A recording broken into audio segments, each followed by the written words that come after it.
امام حسین علیہ الصلوۃ والسلام کے ہر قدم میں، ہر اقدام میں ایک فلسفہ، حکمت اور اس کے اسباب نظر آتے ہیں۔ پہلی بات یہ ہے کہ اگر امام حسین علیہ الصلوۃ والسلام نے یزیدیت کے خلاف قیام کرنا تھا اور جام شہادت بھی نوش کرنا تھا جس کا ان کو علم تھا، تو یہ یزید اور یزیدیت کے خلاف قیام کا ایک پہلو ہے، ایک حصہ ہے۔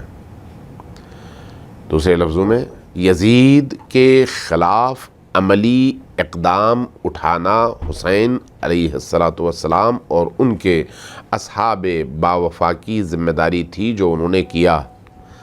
اب اس چیز کا دوسرا پہلو، یہ جو ظلم کے خلاف قیام ہے، یہ جو ظالموں کی طرف سے بربریت ہے، دہشت گردی ہے، انسانی حقوق کی پامالی ہے، وحشت ہے، درندگی ہے، اس پیغام کو کون زندہ رکھے؟ یقیناً امام حسین علیہ الصلوۃ والسلام کی نگاہ نافذ ان چیزوں کو دیکھ رہی تھی۔ یہی وجہ ہے کہ ان کو ایسے لوگوں کی ضرورت تھی جو کربلا کے اس پورے واقعے کے عینی شاہد ہوں اور کربلا کے واقعے کے بعد پوری دنیا کو دکھا سکیں کہ کربلا میں کیا ہوا۔ اسی وجہ سے امام حسین علیہ الصلوۃ والسلام کے ساتھ بچے بھی تھے، خواتین اور مخدرات بھی تھی، چونکہ ایک کام حسین ابن علی علیہ الصلوۃ والسلام کا تھا اور دوسرا کام مخدرات عصمت و طہارت کا تھا، زینب کبریٰ سلام اللہ علیہا کا تھا، لہذا خواتین کا ساتھ ہونا ضروری تھا۔ ایک پہلو یہ ہے۔ ایک پہلو یہ بھی ہے کہ امام حسین علیہ الصلوۃ والسلام کا کام اور ان کی تحریک صرف 61 ہجری کے اندر محدود نہیں ہے، یہ تا قیام قیامت قرآن کریم کی عملی تفسیر ہے۔ اس لیے جب کبھی کوئی تحریک اٹھے گی، اس تحریک میں صرف مرد یہ نہیں کہے گا کہ میں ہوں اور میں چلاؤں گا، دوسرے نہیں ہوں گے، بلکہ عورت کی بھی برابر کی ذمہ داری ہوگی۔ اس لیے بھی عورتوں کو ساتھ لانا ضروری تھا تاکہ انسانی معاشرے کو بتایا جا سکے کہ اللہ کے دین کی حفاظت کے لیے جہاں مرد اپنی ذمہ داری نبھاتا ہے، وہیں پر عورت کو بھی اپنی ذمہ داری نبھانی ہے، بتانے کے لیے کہ عورت کا کتنا بڑا اور اہم رول ہوتا ہے اس طرح کی اجتماعی تحریکوں میں۔ اس لیے بھی خواتین کی ضرورت تھی، مخدرات کی ضرورت تھی۔ تیسری چیز، انسانی معاشرے کی تربیت میں مرد سے زیادہ عورت کا رول ہوتا ہے، اور کربلا کی خواتین کو ساتھ لے کر آنے کے نتیجے میں پوری دنیا کو یہ معلوم ہوا کہ آل نبی کی مخدرات عصمت و طہارت نے کس طرح سے اپنے پھولوں کو صحرائے کربلا میں بکھرتے دیکھا، لیکن لب پر شکوہ نہیں تھا، شکر تھا۔ صبر، استقامت، اللہ پر توکل، ظلم کے مقابلے میں مردوں کی قربانیوں کی لاج رکھنا، اپنے چھوٹے چھوٹے بچوں کو حوصلہ دے کر ظلم کی آنکھوں میں آنکھیں ڈال کر کھڑی رہنے کا درس تا قیام قیامت آنے والی خواتین اور بچوں کو دینا، یہ کس کے ذمہ تھا؟ مخدرات عصمت و طہارت کے۔ اس لیے امام حسین علیہ الصلوۃ والسلام ان کو لے کر آئے تھے۔ پھر جو رول حضرت زینب سلام اللہ علیہا اور حضرت ام کلثوم سلام اللہ علیہا، حضرت سکینہ سلام اللہ علیہا، حضرت رباب سلام اللہ علیہا، دیگر خواتین مخدرات عصمت و طہارت اور آل نبی کے بیٹوں، بچیوں، بچیوں اور خواتین نے انجام دیا، جو کارنامہ انجام دیا، سفر میں آپ دیکھیں، کربلا سے کوفہ تک، کوفہ سے دمشق تک، بالبک کے رستے سے ہوتے ہوئے، اتنے لمبے سفر، عزم، استقامت، حوصلہ، ظلم کے سامنے نہ دبنا،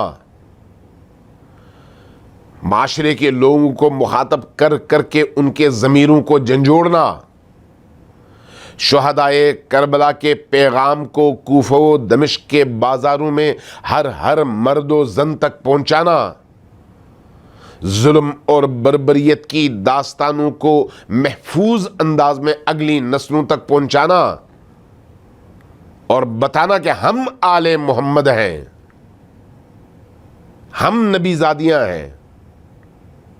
اگر یہ مخدرات نہ ہوتی تو یزید ابن معاویہ ابن ابی سفیان حسین ابن علی علیہ السلام کی اس شہادت کو باغیوں کا قتل عام قرار دے کر کربلا ہی میں دفن کر چکا ہوتا اور داستان تک بھی نہ ہوتی داستانوں میں۔ اس کو کس نے زندہ کیا؟ اس لیے کسی شاعر نے بڑا خوبصورت شعر کہا ہے،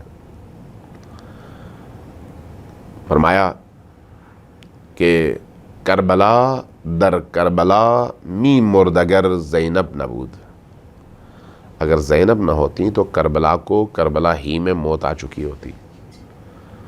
کربلا کو زندہ کس نے کیا؟ انہی مخدرات عصمت و طہارت نے، انہی مخدرات عصمت و طہارت نے کربلا کے پیغام کو زمین کے گوشے گوشے تک پہنچایا، اور یہ بغیر ارادے کے، بغیر منصوبہ بندی کے، بغیر مینجمنٹ کے نہیں ہوا۔ امام حسین علیہ السلام پہلے دن سے تمام چیزیں مینج کر کے چل رہے تھے، اور ان کو پتہ تھا کہ علی اصغر کی شہادت کا اثر کہاں پر ہونا ہے، قاسم کی شہادت کا اثر کہاں پر ہونا ہے، عباس کی شہادتوں کا اثر کہاں کہاں رونما ہوگا، پتہ تھا۔ یہی وجہ تھی کہ اپنے ساتھ ان مخدرات کو، ان بیویوں کو، ان بچوں کو لے کر چلے۔ ایک اور پہلو بھی ہے، وہ پہلو بھی قابل غور ہے۔ جب ظلم سر اٹھائے، جب بربریت کا مظاہرہ ہو، جب کرپشن ہو، جب دین کے نام پر دین کی دھجیاں بکھیری جائیں، تو کوئی عورت یہ نہیں کہہ سکتی میں تو عورت تھی اس لیے میں تو خاموش رہی اور گھر میں بیٹھی رہی۔ فوراً سوال ہوگا زینب کبریٰ بھی تو خاتون تھی۔ کوئی نوجوان یہ نہیں کہہ سکتا میں تو جوان تھا، میری ابھی شادی ہونی تھی، جوانی کا دور تھا، اس لیے میں خاموش رہا، بری و ذمہ نہیں ہے۔ کیوں؟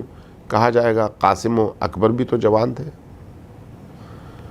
حتیٰ کوئی بچہ یا بچی بھی یہ نہیں کہہ سکتے یا کہہ سکتی کہ ہم تو بچے تھے، اسی کے جواب میں دلیل آئے گی کہ سکینہ بھی تو بچی تھی اور علی اصغر بھی تو بچے تھے۔ حبیب ابن مظاہر بوڑھے تھے لیکن لشکر حسینی میں تھے۔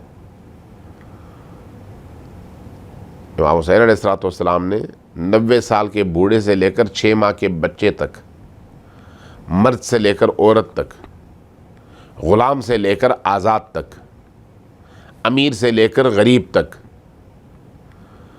قبیلے کے سردار سے لے کر ملازم تک، تمام طبقات کی نمائندگی کربلا میں دکھائی ہے،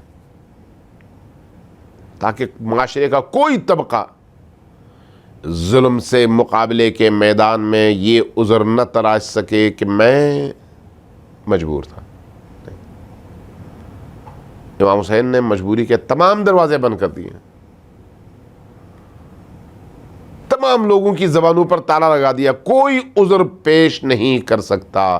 اس لیے امام حسین علیہ السلام کے ساتھ جو مختصر لشکر گیا، خواتین کا، مخدرات کا، بچیوں کا، بچوں کا، یہ اسی لیے گیا کہ حسینی تحریک کو احیاء ملے، زندگی ملے، حرارت ملے، اور حسین علیہ السلام کا پیغام رہتی دنیا تک گھر گھر پہنچے اور معاشرے کے تمام طبقوں تک پہنچے اور تمام طبقے اس سے برابر مستفید ہوں۔